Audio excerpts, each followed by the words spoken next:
Señor Carrasco, yo voy a comenzar con lo más obvio, algo que seguramente usted habrá escuchado repetidas veces en los últimos meses.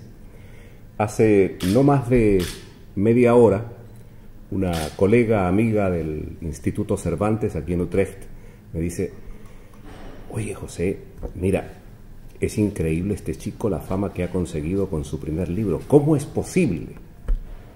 Entonces yo le repito la pregunta de ella, en realidad, la interrogante que está implícita en ese comentario.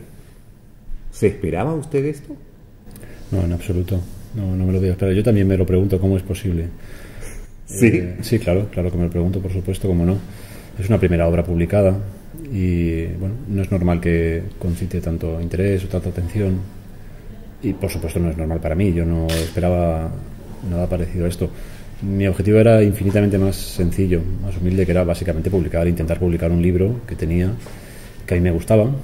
No era mi primer libro escrito, pero sí que era el primero que consideraba que tenía calidad suficiente como para ser presentado en una editorial. Y mi objetivo fundamental era intentar publicarlo en las mejores condiciones posibles. Todo lo que ha venido después es un añadido, sobreañadido, que a mí me tiene perplejo en algunos casos. ¿Sí? Pero a la hora de hacer un primer balance, ¿cuáles serían las razones? Bueno, hay una que se me ocurre que puede ser netamente literaria, que es el propio contenido, el enfoque del texto. Es una historia, es un poco tópico formularlo de esta manera, pero que podría ser considerada universal en cierto modo. Es decir, que puede ser apta para lectores de muchas culturas, de muchos países, porque no está ubicada ni temporal ni en un espacio cultural concreto, y narra una peripecia que es humana, que es netamente humana y que puede suceder en cualquier lugar y en cualquier época. Quizás por eso ha tenido una buena acogida en diferentes países. ¿Y es absoluta ficción? Bueno, el origen de la novela en mí es ficción pura, es narración y es ficción. Pero por desgracia lo que cuento, una parte de lo que cuento, está sustentado en la realidad, en las noticias que vemos cada día.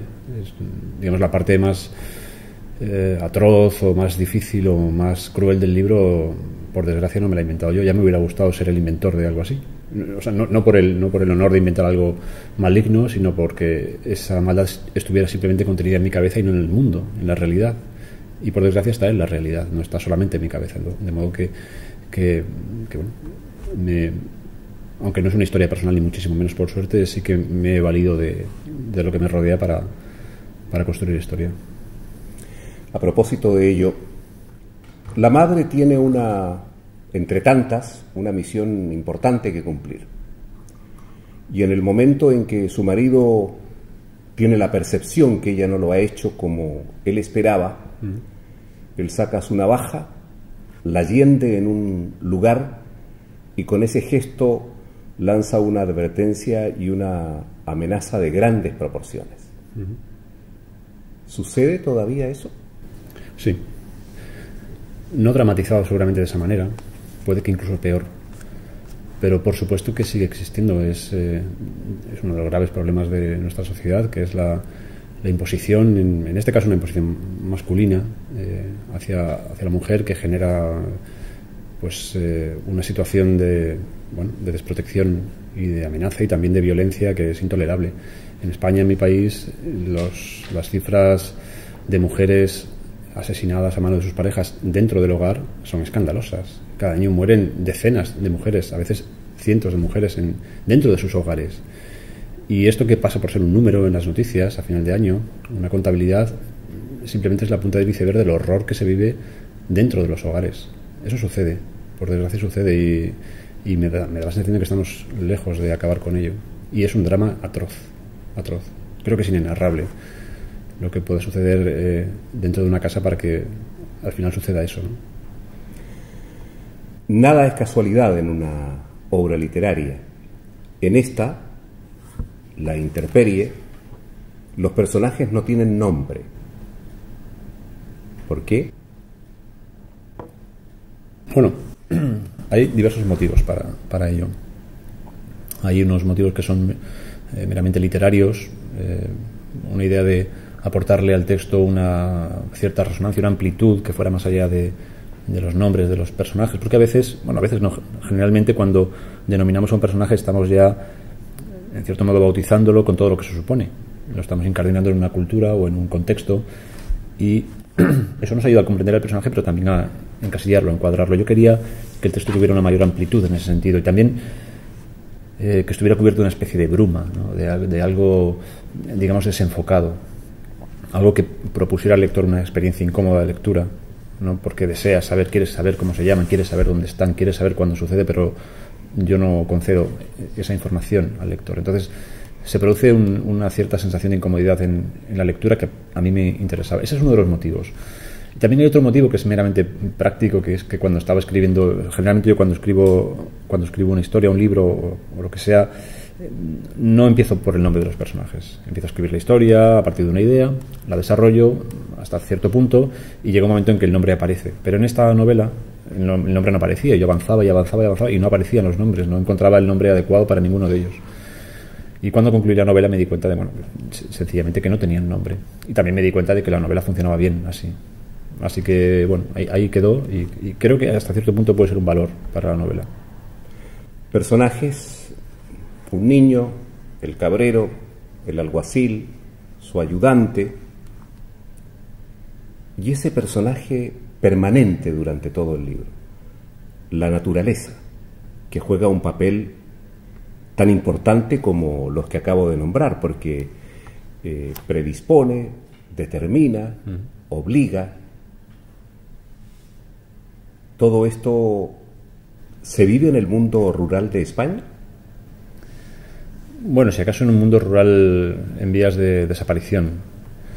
Precisamente por eso se lo preguntaba. En vías de desaparición. Yo creo que esa relación que usted cita entre los personajes y el entorno se debe, es fundamentalmente algo propio del pasado, puesto que había menos formas de interponerse ante esa naturaleza, menos formas de defenderse ante ella o de separarse de ella. Ahora, por suerte, tenemos medios a nuestro alcance para cobijarnos mejor, para no estar tan a la intemperie.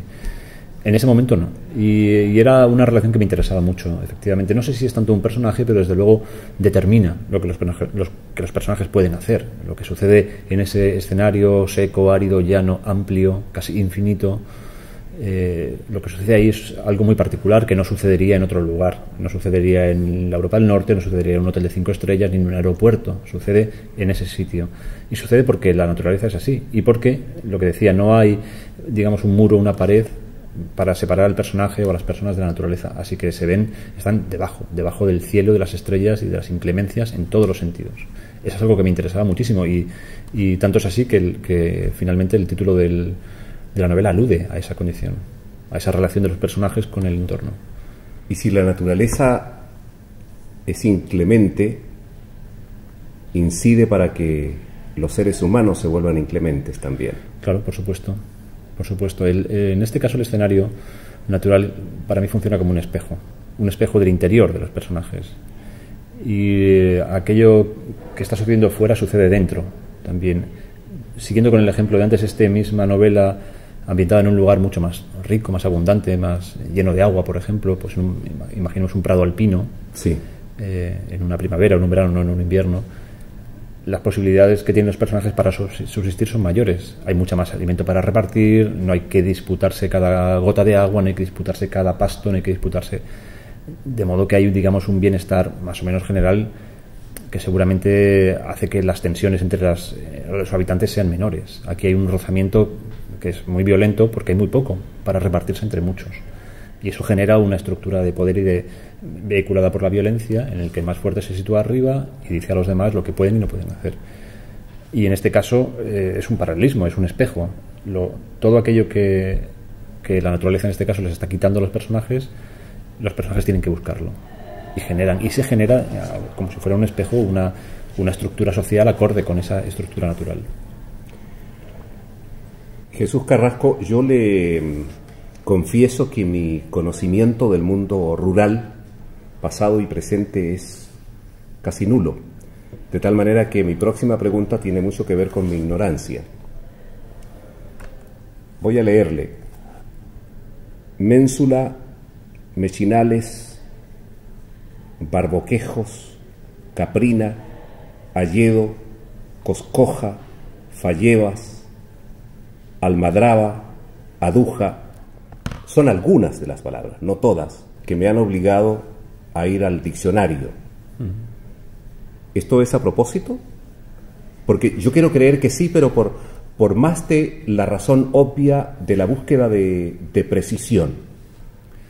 Bueno, hay también una doble intención. En primer lugar, en mí hay un interés como narrador clarísimo por la precisión. Es un atributo del lenguaje que me interesa mucho, que es la precisión, la capacidad que tiene el lenguaje para definir nítidamente la realidad, o lo más nítidamente posible.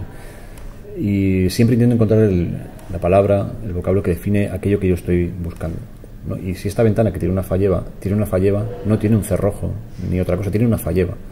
Y yo quiero, si estoy hablando de ese elemento, quiero nombrarlo tal y como es, si existe la palabra.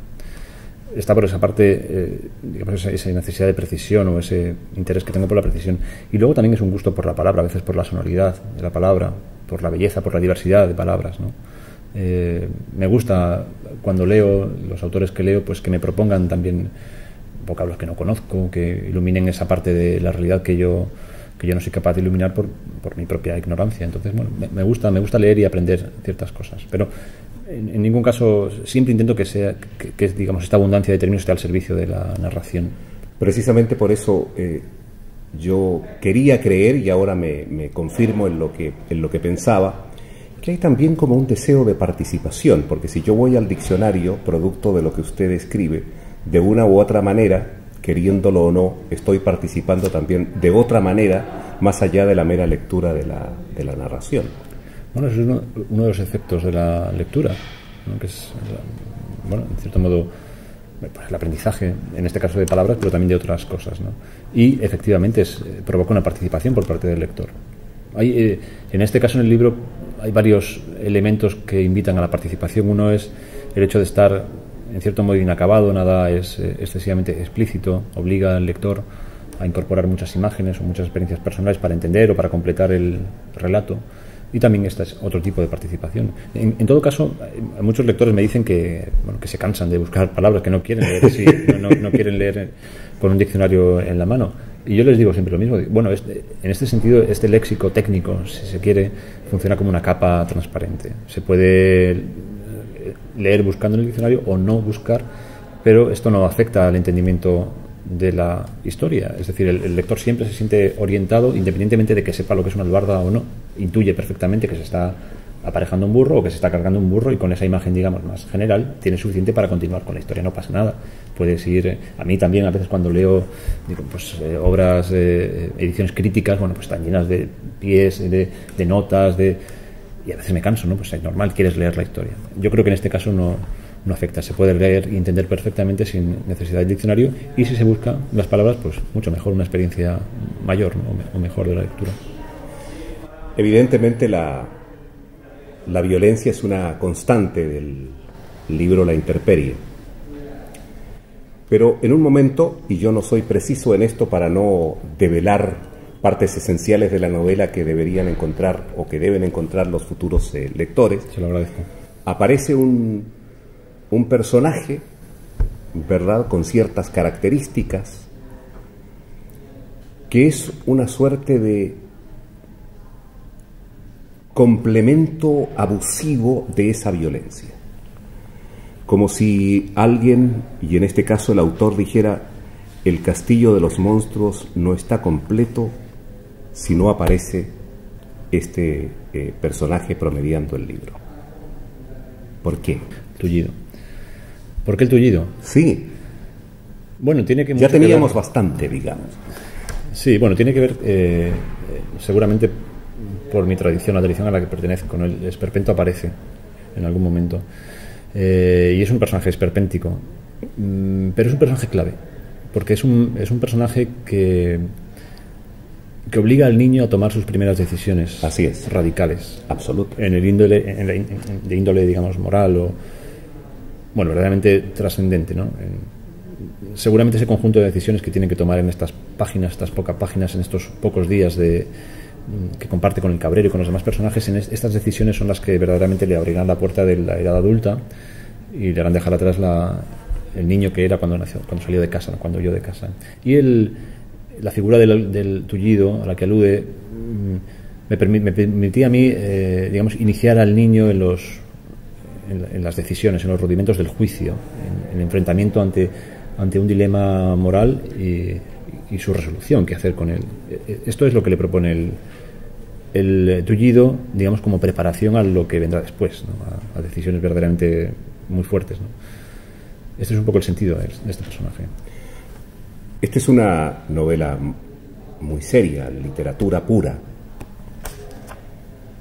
¿Tiene algún punto de encuentro con su profesión de no escritor, de publicista? Porque a mí me ha resultado azaroso, por decirlo menos, tratar de encontrar ello. Hay una posible conexión, no es temática ni mucho menos. En mi experiencia como publicitario, bueno, los temas son más ligeros que los que trato en este libro. ¿Así? Sí, bueno, pues en fin, se trata de vender, bienes de consumo que sí, generalmente se presentan de una manera dulce y feliz, ¿no? Así es. La conexión con la publicidad. Puede que haya una conexión que sea de tipo más bien formal, el modo en que escribo. Yo me he pasado 17, 18 años escribiendo publicidad todos los días, casi, excepto en las vacaciones, ¿no? Y la técnica de la redacción publicitaria tiene un mandatorio que es fundamental, que es la brevedad, la concisión. Cargar de significado, muy pocas palabras tienen que estar muy cargadas de significados y generar imágenes potentes, amplias y grandes, ¿no? Y memorables. Probablemente en el libro, en la forma en que está escrito, haya algo de esto. Es decir, casi a veces una obsesión por la concisión, ¿no? En publicidad se trabaja mucho, o al menos yo trabajaba mucho podando, quitando. Es decir, tú te hacen un encargo y empiezas construyendo pues una catedral y al final de la semana pues tienes que ir quitando porque el formato no te permite otra cosa. Entonces vas de más a menos. Y yo es una técnica que he aplicado en esta novela y en todo lo que he escrito y lo sigo haciendo ahora. Escribo abundantemente y luego me dedico a quitar y a quitar y a quitar hasta que dejo el texto en aquello que me parece a mí que es esencial, del mismo modo que se hace o que yo hacía en publicidad. Ahí sí que puede haber una relación. Hay en cada lector una interpretación de la obra, es una apropiación.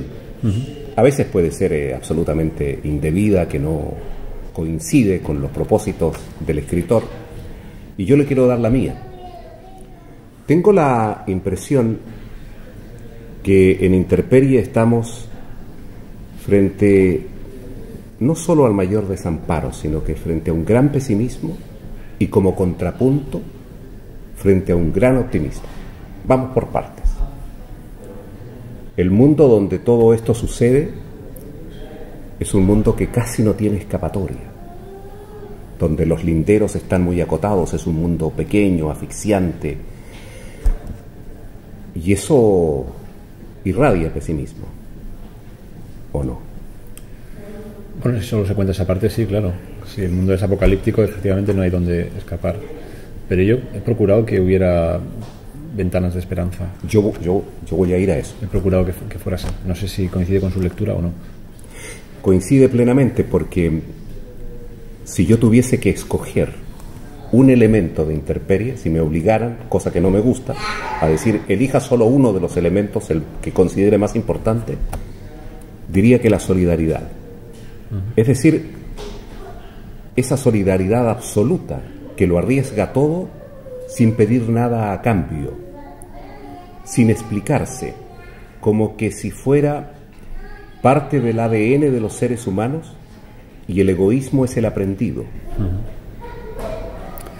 Sí, yo creo que eso forma. Yo no soy una persona pesimista en absoluto, más bien al contrario, soy optimista. No digamos un optimista ingenuo, pero sí que tiendo a ver el vaso siempre medio lleno, o al ver la parte positiva de todo. Y en este caso, en el libro, hay pistas que apuntan hacia ello. Yo creo que sí, que la generosidad está en el ADN de los seres humanos. Lo pienso, pero no por una cuestión biológica, sino por una cuestión evolutiva. Este país, Holanda, ha sido desecado y habitado a base de personas que se han asociado para construir polders, para construir canales, para hacer cosas que un solo hombre no puede hacer. Se han asociado y lo han hecho, y en esa asociación, en ese intercambio, ahí está la generosidad. Y hay una cosa que me parece muy interesante y que aparece en el libro, y es el fenómeno de la generosidad, pero no circunscrito a uno. Tú me das y yo te doy, sino tú me das y yo le doy a otro, y ese otro le da a otro, y algún otro te dará a ti. A mí ese círculo es el que me interesa. Y en este libro y aunque sea un hombre perverso también, o sea, buscar el respeto aunque sea, digamos, el más grande de los canallas. Sí, porque que merece una mínima atención, bueno, en realidad lo que hace uno con ese tipo de actitudes es dignificarse a sí mismo. Es decir, ponerse por encima del otro, pero no por un prurito de, digamos, de superioridad, sino porque las cosas se pueden hacer de muchas maneras. Y hay maneras mejores y peores, ¿no? Y este hombre, bueno, lo dice el Evangelio, ¿no? Cuando dice algo así, pon la otra mejilla, o bueno, no recuerdo muy bien, pero el hecho de que alguien haya asesinado, por ejemplo, a otra persona no justifica que un Estado, por ejemplo, tenga que aplicarle la misma medida a él. Yo creo que en ese sentido, por ejemplo, si hablamos de la pena de muerte, mi lectura es clarísima, no se debe hacer, independientemente de que esa persona haya matado a otra. Pero tú no puedes ponerte a su altura precisamente para castigarle. Yo creo que en ese discernimiento es donde está la grandeza y donde está la dignidad. Hay otras formas de corregir, hay otras formas de condenar, hay otras formas de censurar eso, que no, digamos, poniéndote al nivel moral de esa sevicia, ¿no? De esa crueldad o de esa maldad. Y en este libro aparece esto también, que es algo que en todo caso creo dignifica a quien lo hace, porque tampoco no con esa actitud, digamos, le estás exonerando de su responsabilidad, ni mucho menos. Antes de darle las gracias, ¿qué le gustaría a Jesús Carrasco que fuera su literatura? ¿Que pues, sirviera para qué? Me gustaría que fuera una literatura profunda. Me gustaría que mi literatura, en primer lugar, me ayudara a mí mismo a profundizar en la realidad de los sentimientos, en las emociones, en las decisiones, en las cosas que verdaderamente son importantes en la vida. Porque luego ya la vida también propone diversión por otros lugares, ¿no? Pero yo intento utilizar la literatura, al menos en mi beneficio, como una forma de conocimiento, de comprensión. Me gustaría proponer una profundización en los temas que me interesan, sin mayor pretensión. No quiero pontificar, no quiero, en fin, escribir tesis, no quiero decir lo que hay que hacer. Quiero profundizar en aquello que me interesa y ofrecerlo, hacerlo público por si a alguien más le interesa. Eso es lo que yo quiero hacer con mi literatura. Le doy doblemente las gracias, primero por esta entrevista, pero sobre todo por Interperio. Pues muchas gracias a usted.